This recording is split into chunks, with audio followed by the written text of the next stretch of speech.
एक गुरु और शिष्य जंगल से होते हुए अपने गांव जा रहे होते हैं और अंधेरा काफी हो चुका था।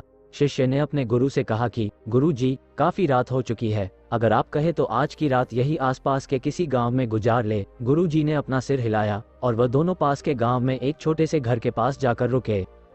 अब जैसे ही वहां गए तो शिष्य ने दरवाजा ठकठकाया। उस घर से एक गरीब आदमी बाहर आया तो गुरु जी ने बोला, हम अपने गांव जा रहे थे, लेकिन काफी रात होने के वजह से हमने इसी गांव में रुकने की सोचे है, क्या हम आज रात आपके यहाँ रुक सकते हैं?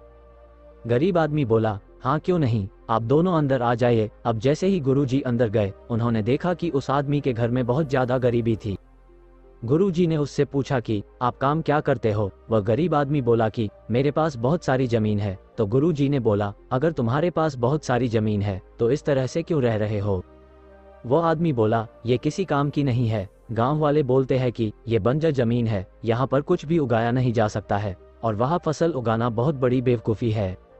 गुरु जी ने पूछा कि तुम्हारा गुजारा कैसे होता है? उसने बोला कि मेरे पास एक भैंस है जिससे मेरा पूरा घर चलता है। ये सुनने के बाद गुरु जी सो जाते हैं और रात में जब सब लोग सो रहे होते हैं तब गुरु जी अपने शिष्य को उठाते हैं और उस गरीब आदमी की भैंस लेकर अपने गांव चले जाते हैं।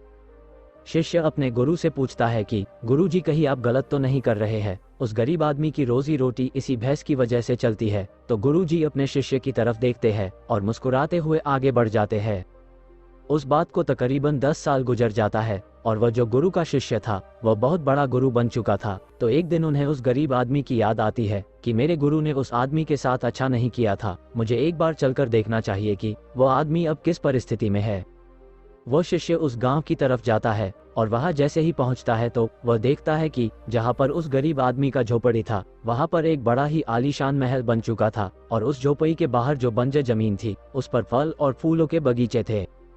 तभी उधर से उस घर का मालिक आता है। शिष्य उसे पहचान लेता है और उस आदमी को बोलता है, तुमने मुझे पहचाना? मैं अपने गुरु जी के साथ आया था, हमने एक रात के लिए आपके यहाँ रुके भी थे।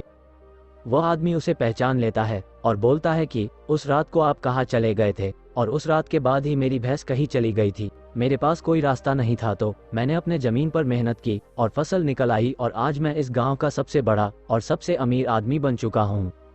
ये सुनने के बाद शिष्य के आंखों में अपने गुरु जी के लिए आंसू आ गए और उसे यह बात अब समझ आ गई।